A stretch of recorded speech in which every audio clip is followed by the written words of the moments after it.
So hi everybody. So today's presentation, do you hear me? Yeah, okay. So today's presentation deals with the use of natural language to interact with the Open Data Hub. In particular, we'll discuss the role of large language models, also known as LLMs, over semantic layers. So when I speak about large language models, I make an example, which is ChatGPT, which is known mostly by everybody of us, and the role of semantic layers will be seen in the next slides. So nowadays, the major two ways that we have to access the Open Data Hub datasets are the Web API and the dashboards. As you can see here in the image, a dashboard which shows the temperature in our province. And so these two ways that we have, so the first way is the Web API requires some knowledge, so requires some technician users, which can be a challenge for non-technician users to access in this way. And dashboards have the issue that are very rigid on that side. And so the question that we make on topic is, okay, what if we could just simply type a question in our natural language, which can be Italian, German, English, and so on, to query the Open Data Hub datasets. And to do this, we want to do this in a secure, flexible, and precise way. So we just ask a question, and we get back the answer without having any knowledge on the database structure and without having knowledge on SQL on other query languages. So to approach this challenge, so we started creating a copy of the database that are at Open Data Hub, and we did this through the Web API, as said before, and we stored this in a Postgres database. And so we face these two approaches. So the first approach is just the simple interaction of the user with the Postgres database. And we'll see that this first approach is not so successful, and we'll see also which challenges we have to face and why does this approach is not so. So why does this approach fail in mostly of the cases? And what we do at On Topic is to add a second thing, which is called the semantic layer, and that's what we'll see in the second approach. And the user, instead of interacting with the Postgres databases, just interacts with the semantic layer. And this second approach has been seen that is far, far more successful than the first one. So just to make an example, to dive in the problem. So suppose now more or less it's summer, so you maybe want to spend the day at a lake or a river, and you want a place where you want to eat something, so a restaurant. So suppose that you just write the question that you see here. So to have an information on an outdoor water which has a temperature higher than 18 degrees and is at most 1 kilometer far away from a food establishment. And of course, if you want to see also the results on a map, you want to know also the coordinates of these places. And what we expect to obtain is the following map. So the blue pin, which is the lake, and the orange pin, which is the restaurant, which is at most 1 kilometer far away from that place. And okay, so we have this question, this open problem, and so how can we solve this? So we decided to, first of all, as I said at the beginning, to include large language models in our solution. So nowadays, LLMs are well known by a lot of people. So and they share they have a lot of benefits, but they also have some challenges that we have to take into account. So first of all, LLMs, so as ChatGPT, as said before, is multilingual. So we can interact with these large language models in the language that we want to do. So English, German, Italian, it doesn't matter. So they are also very flexible and adaptable to solve a great variety of tasks. So we maybe just want to ask a question to that LLM, or we may want to also generate code, which is a quite complicated task to do. And another great advantage of these models is that are accessible by everyone. So everybody of us has ever used ChatGPT, so we can say that is accessible to everybody. And it's also time-saving on that side because, of course, instead of maybe I want to know an answer of my question, instead of searching that question on the internet and to search among a lot of web pages and so on, maybe I just type my question to ChatGPT, which gives me the answer in a very fast time. However, so we have to address some challenges when facing with large language models, and the two challenges are shown here. So we have frequent hallucinations and errors, which means that sometimes these LLMs gives me false information. So they struggle at giving maybe sometimes precise information and true information. So we have to face with that. And the second issue is privacy. So if we fed our large language models with private data, sensible data, of course these data are exposed. And so of course this can cause privacy issue for ourselves and also for our data that should be kept private. So to solve the privacy issue, we built this architecture that we call text-to-query. So it's almost known in literature. And so what does this mean? So text means our own natural language, which is the question that we do in Italian, German, and so on. And query is the query that that is generated. So what do we mean when the query is generated? So first of all, we take our LLM, and we created an AI assistant, we give some instructions to the AI assistant, and the major instruction that we give is, okay, you have to generate a query. And why do we have to generate a query? Because this query then will be ran against the Postgres database that we have, so the replica that we have of the database that we created. And of course, this query, after that is run against the database, generates a result, and this result is not fed to the LLM, but is fed back to the AI assistant.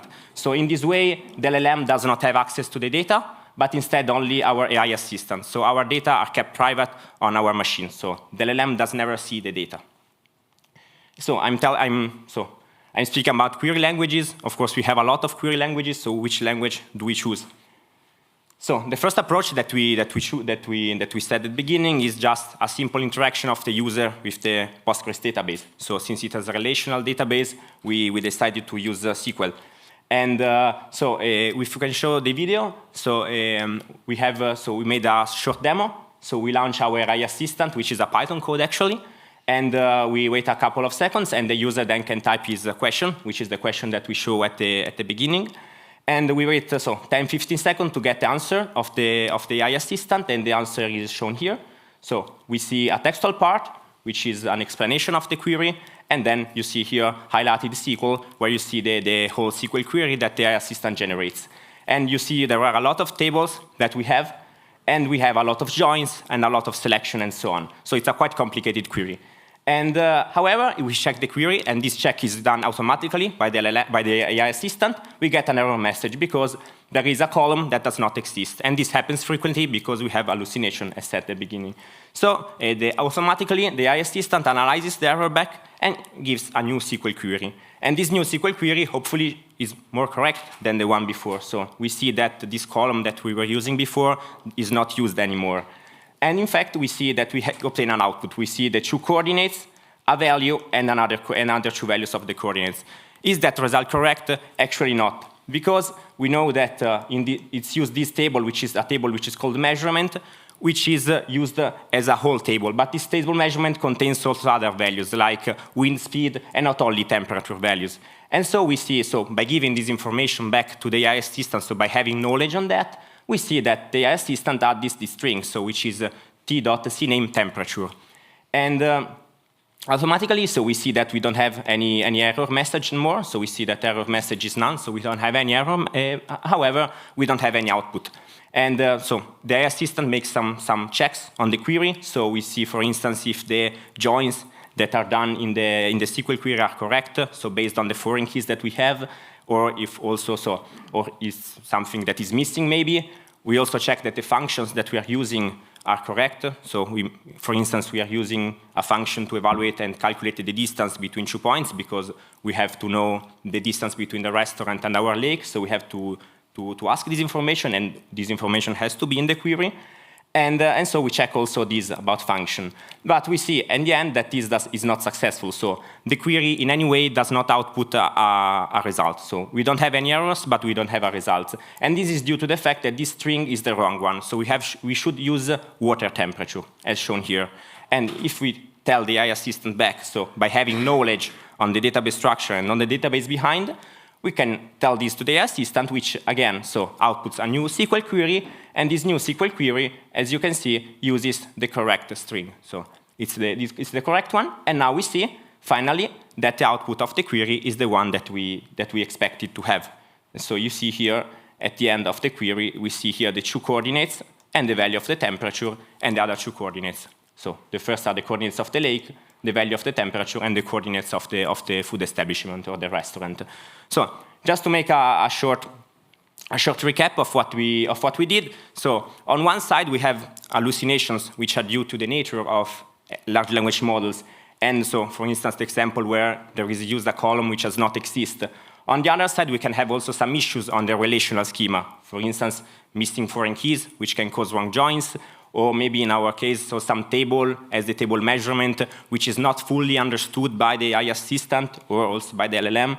And so sometimes the column name should be not so comprehensible, not so meaningful. And sometimes we have also to access the database. And this may be done also in different languages. As you said in the example, we had to search for the string water temperature. And so we have in some way to access to the database. And so to face these challenges, so we, of course, keeping knowing that we don't have so much knowledge on the database because we are a normal user and not a technician user, we have to take this into account. So we ask you, can we do better in that sense? So can we prevent from human interaction? Okay, so our solution to address some of the challenges in the previous method was to introduce a semantic layer over the Open Data Hub. Particularly, this semantic layer is an ontology, which is a formal model of the concepts and relationships in a domain. For example, we can see here a fragment of an ontology where we can see that we have an observation, either recent or not, that is made by a specific sensor that records a property, like, for example, temperature. This observation is then linked to a feature of interest, such as a lake, which is described by its geometry, so its coordinates. In order to enable the Open Data Hub to communicate with this semantic layer, we need some kind of mapping mechanism. Here we can see that we have this mapping by specifying over some column of the Open Data Hub Postgres copy that we have on our concepts. So a key advantage of this approach is that, unlike the previous method, when the relational schema was directly fed to the LLM, here the database structure remains completely hidden. And now we'll show a short demo to demonstrate this approach. So we have our assistant. We revisit the same question that we had before about food establishments near lakes in order to evaluate whether this approach yields better results compared to the SQL one. Here we can say the assistant response, a first part of textual response, and then the Sparkle query, where Sparkle is another query language used specifically for semantic data and ontologies. However, while the query may seem reasonable at first, there is an error. Specifically, one of the prefixes are missing. And here we can see the error. The assistant is able to automatically see this error and correct the query by adding the correct prefix. Once this is done, the assistant does some additional checks. One of the checks is to check whether the concepts and the relationships used in the query are also those that are defined in our ontology. And once this check is done, an additional one is done to check if the relationships connect the correct types of concepts. So, for example, the feature of interest property that we saw before connects an observation to a feature of interest. So you can see the final Sparkle query. The assistant then runs this query on the Open Data Hub Sparkle on point. And right now we'll see the map that we show in the previous slides.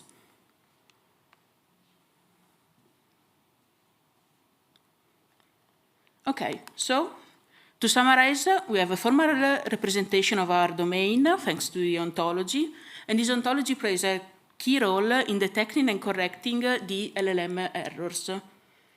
So, since we saw that this approach based on Sparkle yields better result, but Sparkle is much less used than SQL as a query language, can we combine the two? The answer is yes, and what we did was define a new relational schema, this time over the concepts and relationships of the ontology instead of over the raw data. This is still a work in progress, so while we are able to generate the query, we are still not able to translate the geospatial functions needed for this type of query. So in conclusion, we demonstrated that natural query language can be a viable approach for accessing the Open Data Hub, especially for users without technical backgrounds. While these initial results are promising, future work is needed to fully understand the capabilities or limitations of this method. One such line of work is evaluating the impact of the LLM, both in terms of the model used and in terms of prompt engineering. Like, for example, enriching the prompts with documentation about the domain of interest, or with some example query to guide the query generation process. And thank you for your attention.